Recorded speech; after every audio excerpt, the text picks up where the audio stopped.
I and my brother were told our whole lives to never enter the creek behind my dad's high school friend's house. My brother was 18, and I was 17. He told me one day that when I turned 18, we would both sneak out as adults and go down there and camp out. It basically was my dad's friend's property, but it had a bad past. You see, back when he bought the house, it wasn't even a house. It was land that he had a house built on. Now, when he got it, he decided to check out this little creek that was at the end of his trail. When he got to the end, he saw tents, and it ended up being homeless people living down there. He sneaked up the trail and called the police. When they came, they told the people they needed to go because they were now on private land. One person said okay, and the other ran away, and the cops chased him. Long story short, he tripped and fell backwards and basically passed away. It was only like 5 feet down the creek where the incident happened. Ever since then, my dad's friend said he heard groaning like a zombie, and he would hear splashing like someone running down there. He would grab his, as we say, protection and go down there, and all you would hear is the sound of crickets. It would be like out of a movie. Anyways, my brother and I did not buy it, not one bit. Little did we know going down there was going to haunt us for the rest of our lives, and it still does. My brother is 19, and I'm 18 at the time. We go out to the store too and get flashlights, a tent, an electric lamp, and water. We make it down there, and it's 11:30 at night. We sit there on the ground for like 5 minutes just taking in the scenery. We start walking, and we hear loud crunching, and it scares us, so we stop. We are walking on rocks, so why would it be crunching? We make it to the grass part and set up the tent. Outside is pitch black, with porch lights being our only light besides our lights. I hated that I didn't read that the lantern was solar-powered, so it was useless. Thankfully, both the flashlights came with batteries, though they were displayed on the outside. The time was 12 o'clock, and we had set up the tent. Besides hearing the dogs bark and the bugs flying past our faces, there was nothing too bad. We decided to FaceTime our friends from high school who knew about the place. I think it was funny seeing how far their jaw dropped. 30 minutes pass, and we start to fall asleep in the tent, thinking both our parents are good authors for horror books. I wake up to my brother shaking me intensely and saying someone just threw a rock at the tent. I get mad because I know he wanted something to happen tonight, and it just didn't. Then you can hear steps in the grass, and you can feel something hitting the tent and hear the sound of the metal from the poles in the tent. My brother unzips the tent and runs out and says, "Who is there?" I get out with my flashlight and look around to see the light cutting through the darkness. Just to paint a picture for you, there's a line made out of concrete, and it has water going through it. This land separates because of this line, and the line goes down for a very long time. My dad's friend is up a hill that takes at least 2 minutes to get to. If we were to yell for help, he would hear us though, so we had to be quiet at times. We both went back into the tent afraid and talking about what we should do next. What was creepy is it was a full moon, and the crickets were even louder this time. Out of the middle of nowhere, we hear moaning like a zombie is walking around. I unzipped the tent this time and went out there, and as soon as I poked my head out, the sound went away. My brother said, "Damn, dude, first rocks and now this movie stuff. If something happens to you, Dad and Mom will have me shipped off to prison." Even though he was joking, my dad was a lawyer, so it seemed to make me afraid at the time. We get back in the tent, and we say if one more thing happens, we are gone. No picking up the tent. We're just going and never coming back. We sit there for what must have been an hour, and we start laughing because we figured it was our dad's friend because everything, or mostly all of it, was spot on.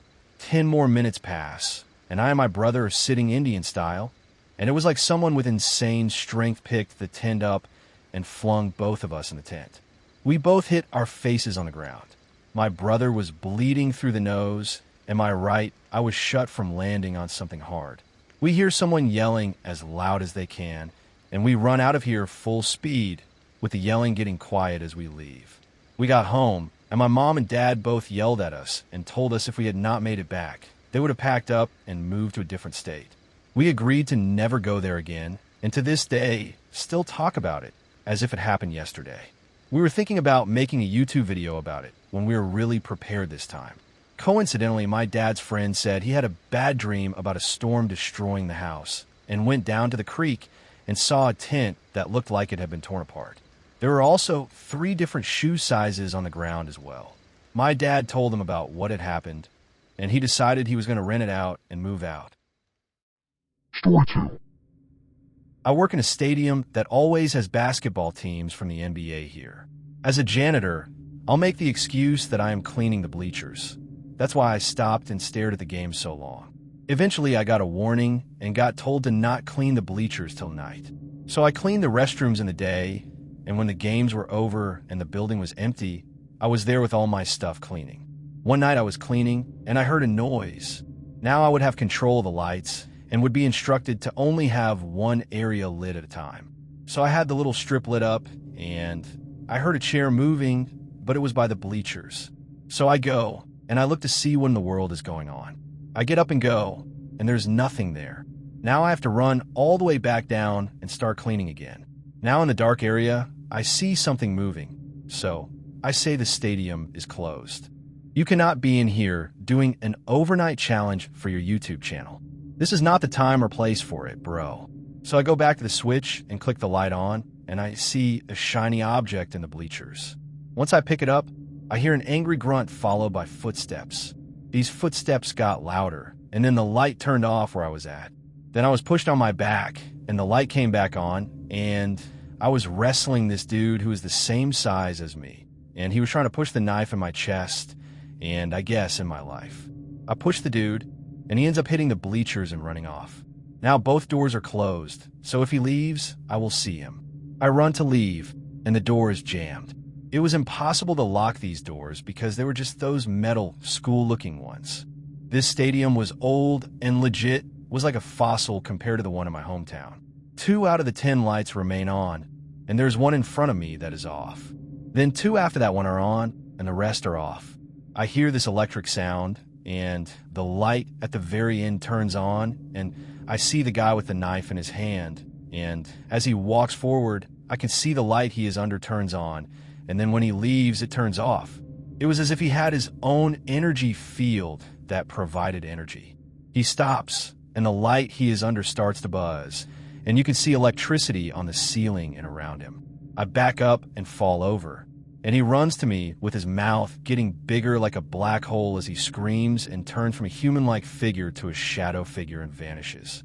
Suddenly, I am being dragged on the ground screaming while the sound of the floor, like on a window, is going through the gym.